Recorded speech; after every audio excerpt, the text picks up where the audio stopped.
Okay, so next up, we're going to have a look at the determinant of a matrix. And so what you're going to see in chapter 7 is that matrices can actually be thought of as a function that can transform a point. So for example, if you take this matrix and you apply it to the point 1, 1, it transforms it from the coordinate 1, 1 to the coordinate 3, 7, just by doing matrix multiplication. And if you've watched the 3 blue, 1 brown video series, you'll know a little bit more about this idea of matrices being able to transform points or even transform whole spaces and shapes. So then you might naturally ask yourself whether there is an inverse function or an inverse transformation that can retrieve the original point, so that if you were going to apply that matrix to the transformed point, whether it could take you back to the original point, which in this case is 1, 1. So if you kind of think about this original matrix 1, 2, 3, 4 taking you here, could you go backwards with a new matrix? And this matrix that takes you backwards is going to be known as the inverse of 1, 2, 3, 4. And the reason we come up with, the reason we want to kind of think about this is it's going to allow us to solve lots of problems that we come across. So let's just quickly talk about some of the wording down here and about why we're going to use this thing for a determinant. So with quadratics, we use the word discriminant for b squared minus 4ac because it discriminates between the different cases of the 0, 1, and 2 roots. But for the determinant of a matrix, which can be written with this modulus thing around a, or you could say the determinant of a, what it does is it determines whether it has an inverse or not. So up here we were talking a bit about what an inverse matrix actually is, but the determinant will determine whether there is an inverse because not all of them will have an inverse. So let's talk about the determinant of a 2 by 2 matrix, and in the next video we'll do one for a 3 by 3 matrix. So you're just going to have to take my word for it here that the determinant of a matrix A, B, C, D, is written in this form, either the det A or the kind of lines around it like the modulus of A. It's equal to AD, which is this diagonal, minus BC, which is this diagonal that you've got here. This is where the word determinant is going to come into play. So it will determine whether there is an inverse, because if the determinant is equal to A, then there is no inverse. It determines that there isn't one. And that means that A is a singular matrix, meaning it doesn't have an inverse. If, though, the determinant is any other value that is not a 0, then it is a non-singular matrix and it does have an inverse. So let's just do some quick fire questions on these. So we're going to do 1 times 1 minus 0. So that's just going to be the determinant is 1. This one, you'll do 1 times 4 minus 3 times 2. And 4 minus 6 is minus 2. So you can have negative determinants here.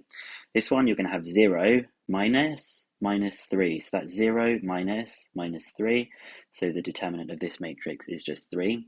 And then you're going to have minus 10 minus 8. So that's minus 10 minus 8. That's minus 10 plus 8, which is minus 2 then. And if you've watched the 3 blue 1 brown videos, you'll also know that the determinant of a 2 by 2 matrix is the area scale factor when you apply a linear transformation, and the determinant of a 3 by 3 matrix is the volume scale factor. Anyway, they're pretty easy to calculate, so we're going to do some more tricky questions for these 2 by 2 matrices here. So we've got a matrix A, and here it is expressed in terms of P, and it says given that A is singular, find the value of P. So if it's singular, that means it's got no inverse. In other words, it means that the determinant of A is equal to 0. So what I'm going to do is I'm going to say that the determinant of this matrix must be equal to 0, and it's a good idea to kind of state that thing there. So we're going to have 4 multiplied by 3 minus P minus, and then these two things multiplied, which is going to be minus P plus 2. Okay, so they would multiply to minus P plus 2, so it's going to end up being a plus P plus 2. And that's going to be equal to 0. So expanding the brackets, you get 12 minus 4P plus P plus 2 is equal to 0.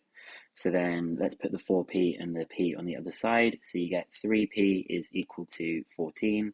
And so 14 over 3 is equal to p. That is the value of p that will make this matrix singular, where its determinant is equal to 0. And then you can have a go at doing this one, or you can just watch me try this one. So first part, it wants us to find the determinant of this matrix. Well, I'm going to do these two multiplied. So that is going to be, let's write down what we're doing. We're doing the determinant of A. You could put brackets. You don't have to if you don't want to, like they've done in the question. The determinant of A will be A multiplied by A plus 4 minus these two things. And they multiply to minus 10. So it's going to be minus 10 or just plus 10. So that's A squared plus 4A plus 10. And then for the next part of the question, it wants us to show that it is non-singular for all values of A. Now, if it's non-singular, that means that the determinant is never equal to 0. So I think the best thing to do here is to have a look, and we want to try and show that this thing here is never equal to 0. Well, there's a good technique for this, and it's going to be right back from pure year 1. It's just going to be completing the square. So if you complete the square on this, you get a plus 2 squared minus 4 plus 10, which is just a plus 2 squared plus 6. And this thing has always got to be greater than or equal to 0. In fact, this thing is always going to be greater than or equal to 6, because obviously this part here is always going to be 0 or above, and we're adding 6 to it. So we just need a little explanation here. So because the determinant of A is always greater than or equal to 6, or you could say always greater than 0, but here we're saying it's going to be greater than or equal to 6. The determinant of A does not equal 0 for any value of A. Hence, it is non-singular for all values. It is non-singular for all values of A. Okay, so that's just some stuff on 2x2s. We're going to do the determinants of 3x3s in the next video.